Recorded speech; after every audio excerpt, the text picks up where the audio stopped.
हम आज बात पंचायती राज की करेंगे। भारत में पंचायती राज की शुरुआत बलवंत राय मेहता समिति की अनुशंसा पर 2 अक्टूबर 1959 ईस्वी को 2 अक्टूबर 1959 ईस्वी को सर्वप्रथम राजस्थान के नागौर जिले से हुई।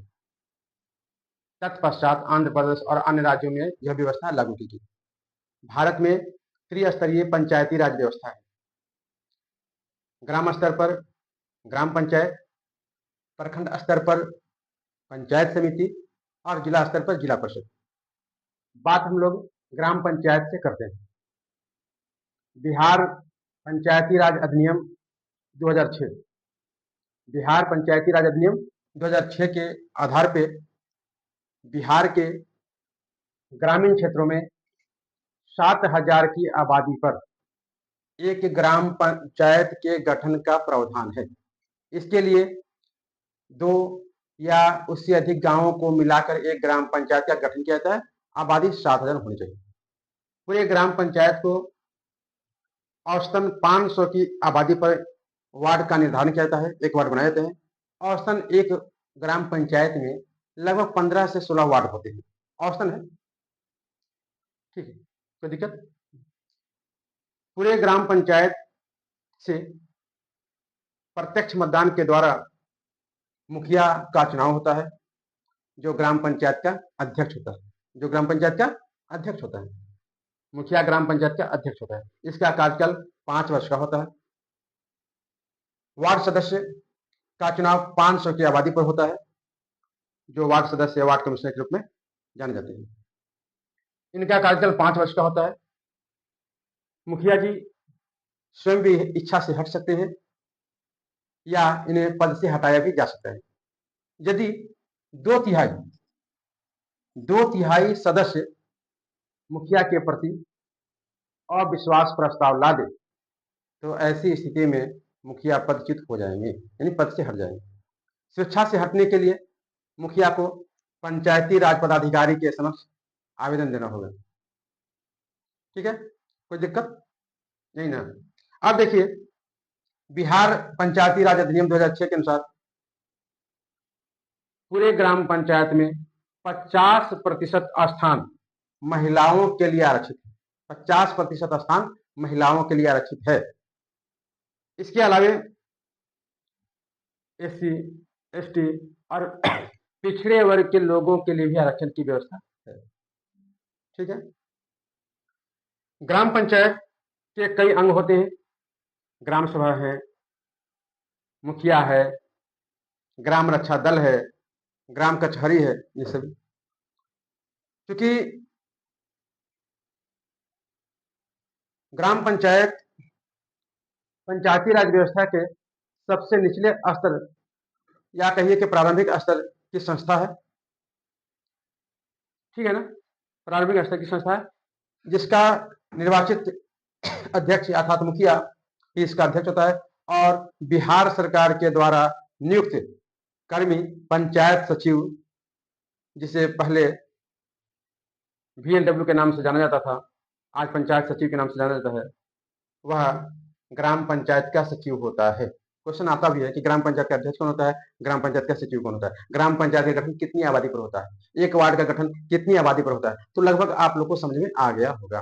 क्वेश्चन ये भी आता है कि भारत में सबसे पहले किस राज्य में ग्राम पंचायत या पंचायती राज व्यवस्था की शुरुआत की गई। भारत में कितने स्तर की पंचायती राज है, तो भारत में त्रिस्तरीय पंचायती राज व्यवस्था है। हमने पहले ही बताया कि ग्राम स्तर पर ग्राम पंचायत, प्रखंड स्तर पर पंचायत समिति और जिला स्तर पर जिला परिषद। अब हम लोग बात करेंगे ग्राम पंचायत के अंग पर। तो ग्राम सभा, मुखिया, ग्राम रक्षा दल और ग्राम कचहरी। बात थोड़ी सी आइए ग्राम सभा पर करेंगे। प्रत्येक ग्राम पंचायत में एक ग्राम सभा होता है। उसके सदस्य सभी ग्राम पंचायत के वैसे स्त्री पुरुष जिनकी आयु 18 वर्ष या उससे ज्यादा हो गई है, वे होते हैं। ग्राम सभा की बैठक की अध्यक्षता मुखिया करते हैं। ग्राम सभा की बैठक साल में 4 बार बुलाई जाती है। ग्राम सभा में ही ग्राम पंचायत के विकास के लिए नीतियों का निर्धारण किया जाता है, विकास के क्रियाकलाप के लिए बात तय किए जाते हैं। ठीक है, कोई दिक्कत नहीं। अब आइए मुखिया, चूंकि पहले बता दिया गया कि ग्राम पंचायत का सर्वे सर्वा ऑल मुखिया होते हैं। मुखिया का चुनाव ग्राम पंचायत के समस्त मतदाताओं के द्वारा किया जाता है और मुखिया का कार्यकाल 5 वर्ष का होता है। इसके पहले भी मुखिया इस्तीफा दे सकते हैं या नहीं हटाया जा सकता है।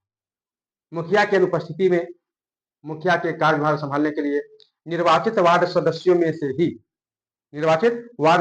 से ही एक उप मुखिया चुना जाता है, जो मुखिया की अनुपस्थिति में मुखिया के कार्य का निर्वहन करता है। ग्राम रक्षा दल यह एक प्रकार का ग्रामीण क्षेत्रों के लिए कहा जाए तो रक्षा करने की काम करता है। इसमें वैसे नौजवानों को लिया जाता है जिनकी आयु 18 से 30 वर्ष की है और शारीरिक और मानसिक रूप से पूरी तरह से स्वस्थ है। ग्राम रक्षा दल का जो अध्यक्ष होता है वह दलपति कहलाता है। इसका मुख्य काम गांव को रक्षा करना है, चोरों से या आपदाओं में डकैतों से गांव की रक्षा करना इनका दायित्व बनता है। इसी तरह से ग्राम कचहरी का गठन भी ग्राम पंचायत पर होता है। पूरे ग्राम पंचायत में एक सरपंच होते हैं जो ग्राम कचहरी के अध्यक्ष कहलाते हैं। इसी तरह से जितने वार्ड होते हैं उतने पंच होते हैं। ग्राम कचहरी का मुख्य काम गांव यानी ग्राम पंचायत के छोटे स्तर के जितने भी मामलात हैं उनको हल करना है, न्याय दिलाना है। ग्राम कचहरी में सरपंच के सहायता के लिए न्याय मित्र और न्याय सचिव की बहाली राज्य सरकार के द्वारा की गई। ग्राम कचहरी का प्रधान या अध्यक्ष सरपंच होता है। इनका भी कार्यकाल 5 वर्ष का होता है। अभी तक आप लोग तो समझ गए होंगे, समझ गए हैं, कोई दिक्कत? पंचायत के कार्य पर हम लोग बात करेंगे। ग्राम पंचायत के विकास के लिए वार्षिक योजना और बजट तैयार करने का काम करती है। गांव के विकास का सारा दारोमदार ग्राम पंचायत पर होता है। ग्राम पंचायत प्राकृतिक आपदा के समय गांव और ग्रामवासियों को सहायता करने का काम करती है। ग्राम पंचायत सार्वजनिक संपत्तियों पर से अतिक्रमण हटाने का भी काम करती है। इसी तरह से सामुदायिक कार्यों में वह शैक्षिक रूप से सहयोग करती है। इसके अलावा गांव में सड़क निर्माण, कुआं खुदाई, शौचालय, रोशनी का प्रबंध करना, पेयजल आदि का प्रबंध करना, शमशान घाट और कब्रिस्तान आदि का प्रबंध करना, उसके इंतजाम करना, देखरेख करना ग्राम पंचायत के प्रमुख कार्य हैं। ठीक है ना? 2 नंबर क्वेश्चन था, लिख लीजिएगा। ऐसे तो ग्राम पंचायत के बहुत सारे काम है, ऐच्छिक है, अनैच्छिक है, बहुत सारे हैं। इसी तरह से अब ग्राम पंचायत की आय का स्रोत, ग्राम पंचायत को आखिर पैसा आता कहां से? तो मूलतः ग्राम पंचायत को जो राज्य सरकार के द्वारा वित्तीय अनुदान दी जाती है, इसी से ग्राम पंचायत अपने कार्य को निर्वहन करती है। साथ ही साथ वह विभिन्न प्रकार के होल्डिंग टैक्स लगाती है, व्यवसाय कर लेती है, इससे भी उससे प्राप्त होता है। साथ ही साथ फीस और रेंट मिलती है, हाट से, मेला बाजार से, तीर्थ स्थान से आदि से जो उसको टैक्स मिलता है वह इसका आय का प्रमुख स्रोत माना जाता है। इस प्रकार से मैं समझता हूँ कि ग्राम पंचायत के बारे में आप लोग पूरी तरह से समझ गए होंगे। अब इसमें से 10 क्वेश्चन आता है, 10 क्वेश्चन आप लोग आसानी से बना लेंगे, फिर नेक्स्ट टॉपिक पे हम बात करेंगे।